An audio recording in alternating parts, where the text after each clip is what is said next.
So yeah. So our next speaker is she's 3 times Filipino elite champion of Ironman 70.3 2014, Xterra, PH, and Challenge Philippines. Is also a champion of the FWD 78 degrees North Marathon. And is also a qualifier and finisher of 70.3 World Championship in 2015. And also a qualifier and finisher of Xterra World Championship in 2012. And also a multiple overall champion of an age group, triathlons, duathlons, cycling, and running since 2006. So guys, ladies and gentlemen, let's all welcome our next speaker for today, Coach Joyette Jopson. Coach Joyette, yeah. Good afternoon to those in the Middle East. Here in the Philippines, it's evening, so good evening. If you're listening to the if you're in the Philippines, I heard there are also some those that are tuned in from the US. So good morning to you guys if you're there. So yeah, I'm very happy to be here. Thank you for inviting me. I'm just gonna share my screen. Pleasure for us, Coach Joyette, on joining us right now. Great. So yeah, so I'm very happy that you invited me. I'm happy to be here. So I was told I have about 15 minutes for the talk, and hopefully it will be productive. I don't really like giving lectures, so I'm usually more inspirational. I tell stories, and hopefully people get something out of my stories. So I had this talk earlier while I was doing, I was thinking about what to present tonight. And my coach said that I should talk about the things that made me successful and the system that made me successful. So maybe you'll see it in a different perspective too. Okay, so I don't really like talking about myself, but I have to. So just like the introduction. So I'm Joyette. I believe I was invited here because of my athletic achievements. Like, was it Jay or President Fox that introduced me? So I have Filipino elite titles, multiple age group championship titles, etc., etc. Also last year, I was sent by my company FWD Insurance to the North Pole Marathon. I was about to be the first Filipina to finish. Because of some geopolitical issues, we didn't get to go. But instead, we ran the 78-degree North Marathon where I won female champion and third overall. For this race, I got quite a bit of TV and print time because people thought it was unthinkable. Somebody from the tropics, I guess, winning a race in the Arctic. So it had a very cool running side if you ever seen that video from before, from the 80s, right? So there. So actually, but if you ask me what's always the thing that I'm always the most proud of, it's really not the titles. It's not, of course, I enjoy the places, all these places that we go, right? As athletes, triathlons brought us to plenty of places, and I'm very grateful to our sport because of that. But it's always, to me, it's always the obstacles that you have to overcome to get to that point, to get the results that you want. So there. And also, I think part of why people, I guess why it's a bit of a success story is because at least I feel I'm relatable. I'm just like anybody else. If you look at me, there's nothing special. I'm very tiny. I have short legs, short strides, everything. In fact, I wasn't even an athlete. So this was a picture of me in Doha on the right with sila Coach Bernard in Sanato Coach Losail. That's that's in the Yeah, sale. Losail. That's in the Losail. sale. Yeah. And then here's the lower right. That was the picture of my first sprint try in Subic. Not very first race, but one of the first sprint tries in Subic. I was chubby. So anyway, also pala, I'm the team captain of Team David Salon. So it's an all-female sports team. It's in fact one of the longest running teams in the Philippines. So there. So actually, what I'm driving at also is I'm just like everybody else. I wasn't an athlete growing up. So I hope you relate to that. So I started triathlons late, unlike Coach Moy, who was a national athlete level before. I wasn't. So in fact, I only started triathlons when I was, I think, 26. I'm 41 now, by the way. So there. So in fact, what wait. So this one here, that was me. I used to just watch my brother, Noy. He was the Olympic record holder for about 10 years before Nico Welgas beat the record. So this was at, I think this was in 2003, the Enduraman in Subic. So there, so Noy, of course, this is him. That's his story. So anyway, of course, so I've had quite a long career. I guess how I got here, people think I'm talented because my brother is a successful athlete, but I think that's another topic: talent versus hard work, Bernard, for a different time, and I guess maybe a champion mindset also for a different time, because we don't have much time to talk about that now. So anyway, so I guess I'm at this point of my life where you're done. Well, of course, I still have goals, athletic goals, such as one day I still want to go to Kona. Um, I want to get to the North Pole. I was supposed to go in April this year, but because of the lockdowns, I didn't get to go again. So I guess those two things, and maybe, I don't know, some other marathons. It never stops, right? With the goals that we set for ourselves. So there. So also, um, of course, after everything, you also want to give back to the community. So I've been together with some friends. We've been organizing cycling races, things we really, really enjoy doing. So we want to give this to the community as well. So we've been organizing and raising funds for charities through our Tour of Hope.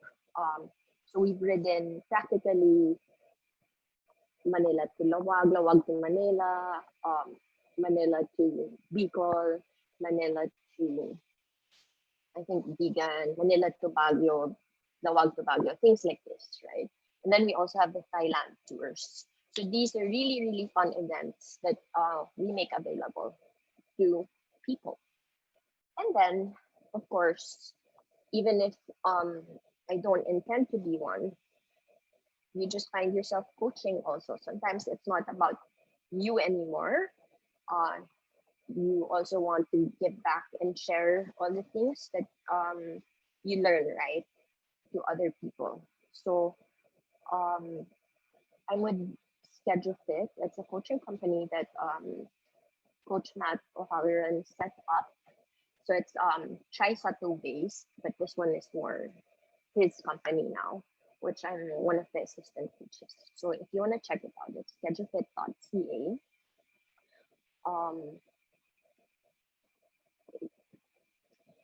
So I'm supposed to be talking today about running. And actually, I thought about it. And in our SKEDUFIT, actually, Why is it like that? Okay. Triathlon is triathlon actually. So triathlon is one sport, because at first I was discussing with Coach Bernard last night that I was just about to talk about triathlon, but our principle is triathlon is one sport, not three. Of course, it's got three components, and we train it as it is. It's one sport. It's just one event at the Olympics. It's not three events. There's also cycling, there's also running, and there's also separate swimming events in Olympics. So for us, how we train the swim is so you can come out fresh as you get on the bike, and how you train for the bike is to prepare you for the run. And then, of course, we don't follow a strictly set plan. We're very flexible. We adapt according to the daily life occurrences of each athlete, how they feel. So ultimately, the workouts today, it's determined by what you did yesterday, how are you feeling, how has life affected you, and things like that. Right? So sometimes things come up, especially we're not pro athletes, right? This is not all that we do. Okay. So the mix of the workouts, so there's daily and weekly mix. So of course it's critical. You combine a little bit of all three events. So you also work on speed, strength, stamina in the three trainings across the disciplines in each week. And it's determined by the event distance being trained for and the physiology of the athlete. So there's it's like a solar system, right? So this is our sport. So of course, this is the swim. You work on the speed, the strength, the stamina. It can't just be singular, right? So the bike's the same, and also the run. And of course, you have to make all three work together because that's our sport. And then, of course, surprise. No, it's not a surprise. Triathlon is an endurance sport. And we train as such. So in fact, even if we think about it, even a sprint triathlon, it takes most people over an hour, sometimes 2 hours. It is aerobic. So an Olympic distance try, for example, takes about 3-4 hours for some athletes, some up to 5.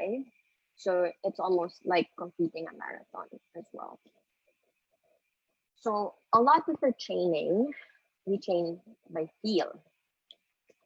So especially when I started in mid-2000s, we don't rely on gadgets to tell us how hard our effort is, right? We go by our gut feel. Well, I used to train with heart rate monitor, but I also don't do it. Of course, some of my athletes do, and it's fine. But to me, it's not absolutely necessary because it actually, you can easily get distracted by it. So we train by feel using a system called Evo Moderate, Medium, or MAD.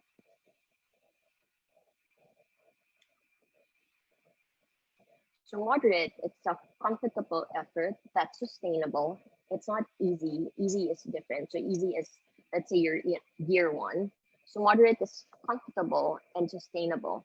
You also regulate it by your breathing. To me, or to us, if you're still not opening your mouth to be able to breathe, then that's still a moderate effort.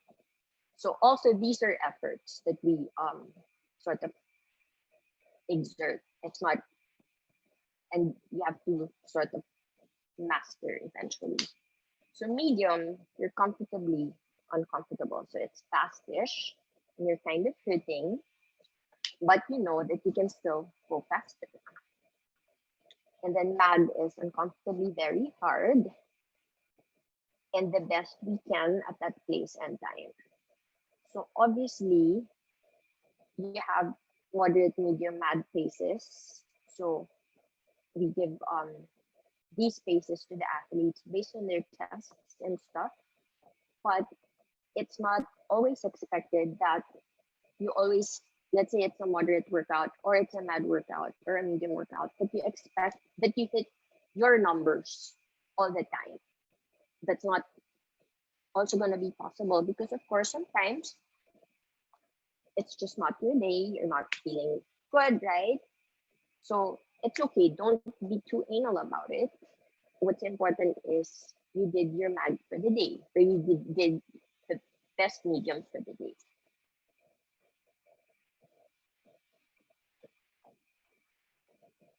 This training by feel was also shared actually because in Kenya or in Africa, that's how they do it.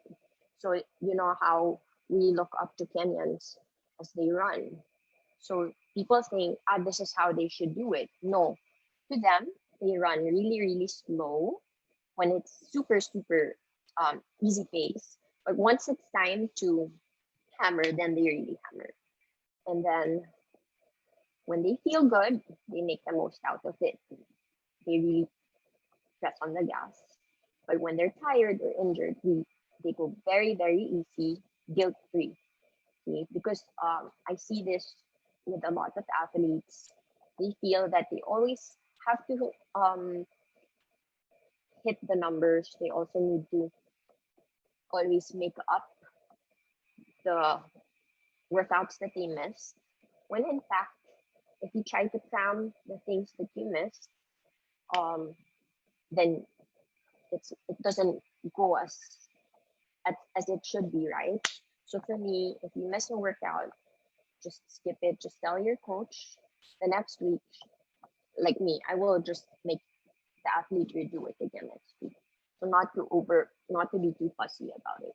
Because if you try to do doubles, then it also affects the rest of your week, the rest of your workouts. Yeah.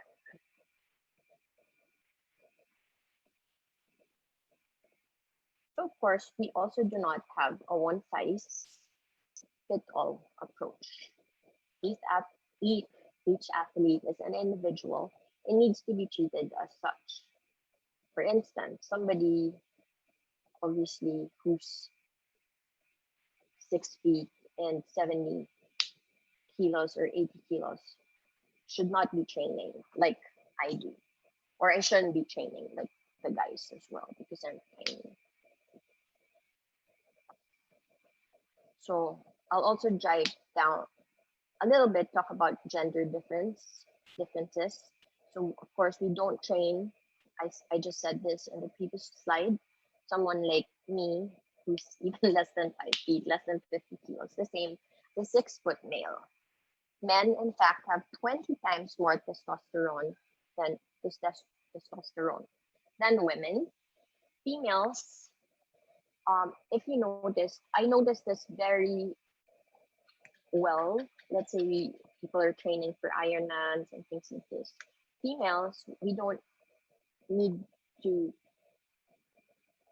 do as much training as the men. So we can do more short, intense work. We can bounce back quicker. The males, they have they do less intensity as recovery takes longer. So it's more endurance because they're bigger. And then of course, let's talk about running now. So about getting into T2, because this is one of the gems. Who here hates, you're having a good race, you felt you had a good swim, you felt you had a good bike, you really hammered it, and you dread going to T2 because you know that you're just gonna run. You're gonna die in the run, right? So me, I'm always happy to go back to T2 because if I get it back there with no mishaps, no bike mechanical issues, then I know that I'll be able to get home eventually and quickly. So yeah, I just need to get to T2 safely. That's what it is. So this picture on the right is actually Greg Bennett in Kona in 2012. Yeah, he wasn't having a good day, so he was walking on the run. So a lot of I don't want to say I'm sure you have, but a lot of athletes, this is not uncommon, right? Also, talking from experience, I have this huge X mark on my back, and people say this was when I was racing hard, not anymore these days. Before, they're like, they tell stories of how they're having a hard time on the run, and then they hear fast steps and they know I'm coming because I run fast with a high cadence, and they just know that oh no, she's there, and they hate it. So I know this because I think, and I know, well, not that I think, I know this, that for guys out there, because I'm super duper tiny, if they are faster than me, then it's decent time and a respectable time for them. So they just want to be ahead of me, can you believe? So there. But yeah, so a lot of people see me coming and they hate it. So there. So what's the secret? Actually, um, people saying, even Bernard asked me to talk about high cadence, but to be honest, mechanically, that's all I can do because I have short legs. I need to Coach run Joyette, quickly. Yes. Coach Joyette, Uh, let me cut you for a second because I wanted to sure. point this out. It was nice to have that principle when you mentioned you train swim in the preparation of the bike. Yes. You train the bike in preparation for the run. You've shown us the picture from the Forward 78 North Marathon. Very nice pictures and congratulations, by the way, for the. Thank you. What do you usually, uh, how do you attack, or can you give us your approach when it comes to a triathlon run compared to your run races? Um, so, so as I said, for triathlon, so I can talk about this now because I've taken a back seat from triathlon racing. And last year, in fact, I just trained for a marathon. So I definitely see it clearly, unlike the last, before 2017. It was always about triathlon training. Well, of course, you have, seasons where you're doing a run focus. But I guess the main difference is for triathlon, you have the bike, you're also training for the bike and the swim. So in fact, it helps you also on the run because aerobically, the swim, of course, helps you. You have better lungs. And then the bike, it's not as high impact as just training for the run. So in fact, improving your overall fitness on the swim and the bike will obviously, should also help you on the run, or at least it had for me. So the difference, I guess, for just marathon running naman, I find that number one, I don't like to run every day because you can get injured by that. So I did a lot of double runs just to add mileage. So let's say, obviously you don't jump. Sinabi rin to kanina ni Coach Moy, you don't jump. You build the volume, right? So obviously you don't just run 3 hours right away. You build it. So I even start at 30 minutes if you want to run an hour, you don't have time, 2 by 30 minutes. 30 minutes before work, 30 minutes at the end of the day. That's an hour total. And then you build. Diba? So I did this last year and it was really great because I didn't really have much time to train.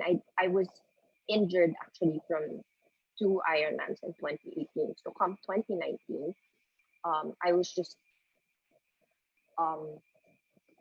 getting back fitter. So what they did was one day, so obviously you don't run every day, but one day I did 3 runs, 3 by 30 minutes, and then skip. And then next was like, let's say, 2 by an hour, and then skip. And then the third day, so it became like a cycle. The third day was like 2 hours build. So it means every week you just add on to it. So if you started at 1 by 2 hours, and then next week you add to it. So something like that. So the difference also, I find, swimming and biking is still good cross training. So you're always not running, and just to keep the blood flowing. Walking is also a good option. So for triathlons, it's really train all three equally. You want to definitely don't miss the swim because you don't want to get on that bike and you're super tired na, naspag, diba? You want to come out fresh so you can cycle. Also building it, I think it's in my next slide. Always building the run. Obviously, when you start the run, you're tired from the bike. So you always start slow.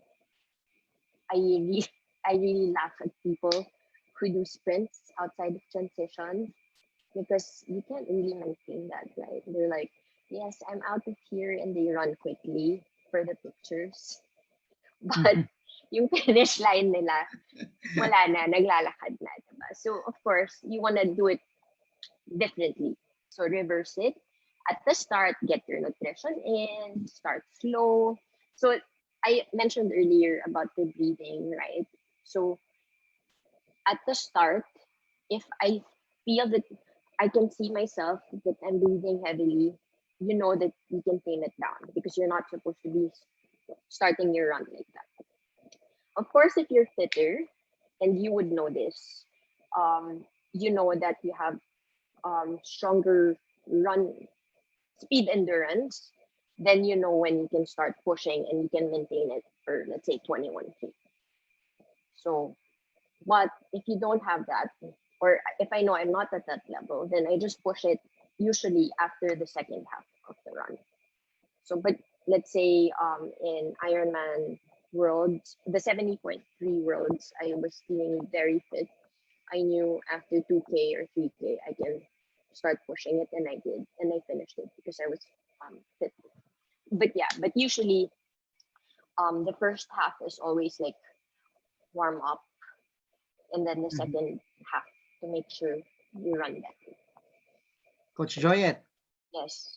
one more question before you continue on your discussion. Right now, because of the pandemic and the crisis, all of us are staying indoor.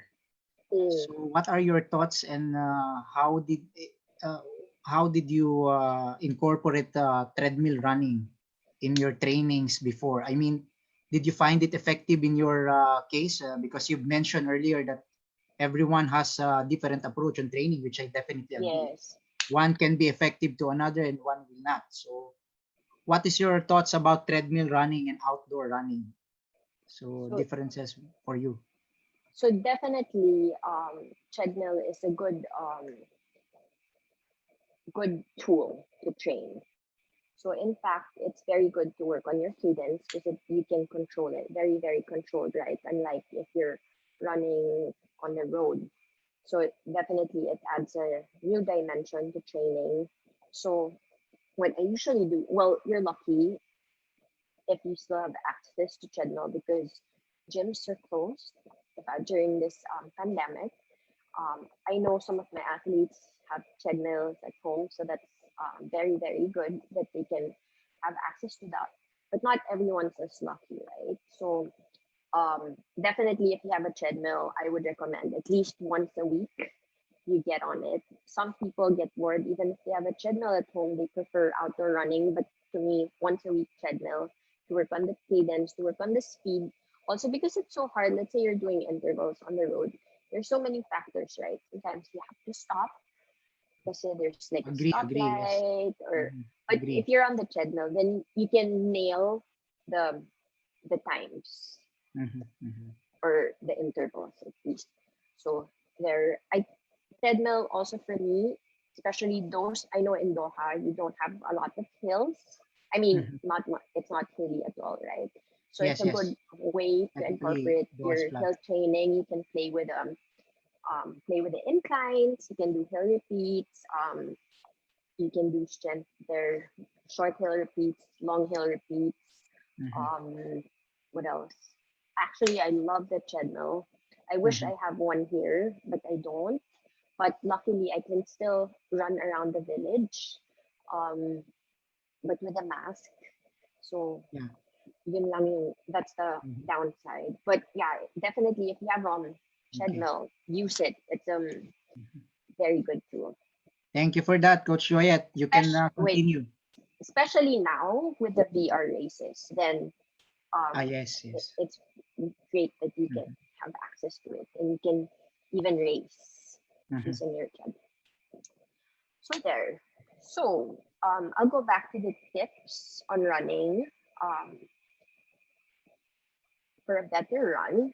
So I'll just give, there's so many, right? So, but I don't have much time. I don't want to take up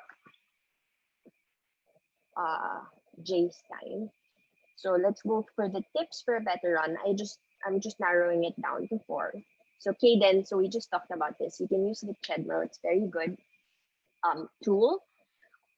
And then to me, master your own moderate, medium, and mad pace. So it's like similar to what Coach Moy said earlier, where you think you have sort of gearing, right? So your moderate is, let's say, your second or third gear, and then medium is fourth, mad is fifth gear. So I think mastering this would obviously train, and then once you master this, you can nail your pacing in the race across all 3 sports, all 3 disciplines. How to train that negative split. I do a lot of this in I did this as an athlete, and I'm making my athletes do it too. A lot of negative split where basically that one, you start easy, then let's say here in the village, I have a 2.5 meter loop that I do. So let's say I do 2.5 meters, kilometers warm up, easy pace, super, you can talk pace, but I don't train with anyone, by the way. I like to train on my own. So easy pace, moderate, it's like your second or third gear, and then medium, and then mad pace for each. So always like that. It's basically teaching your body not to slow down. You're mentally, you know that you can always go faster. So it doesn't have to be 4 paces. It can be 2 moderate and then medium, or you know what I mean, easy, and then the next would be moderate or medium. It can just be like that. It's as easy as, let's say, running one direction very easy and then coming back quickly. So that's already negative split. Yeah, basically teaching your body to go faster. So there. And then the last, I know this is hard for a lot of people, but to me, it works wonders. Train without music. So obviously, if it's just long run endurance, you can probably, even if it's safer to also train without it, because then you can hear your surroundings better. But what this does, what this allowed me was, because you train without music, you're more focused on your own thoughts. That's how I learned my body. I learned my own breathing. I know how to count my own cadence. I know when I'm running well just by the sound of my breath and by the number of steps that I take. I know if I'm already hitting my moderate pace, my medium pace, or my best pace.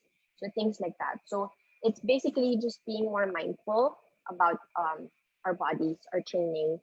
You know, running is very, I would say it's the simplest among the three disciplines, right? Because you really just need a pair of shoes and clothes, of course. Don't run naked. But I mean, as compared to swimming, where you need a pool, or cycling, you need to have your equipment, or, you know, especially now, you want all these gadgets for the bike. Running, you know, just with Garmin watch, hi Garmin, or even without all these tools, even the basic ones, then you can go. But to me, always go back to the basic, being more mindful of our own bodies, and also training without music, very, very important.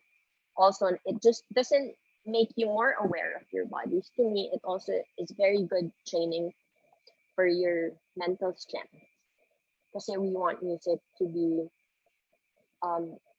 you know, to distract us. Like we're not having a hard time. We're ganado to run. We like it better to run. But mentally, if we know, no, I need to focus, because we don't really race with music, right? It's not allowed. So why not train it? So there.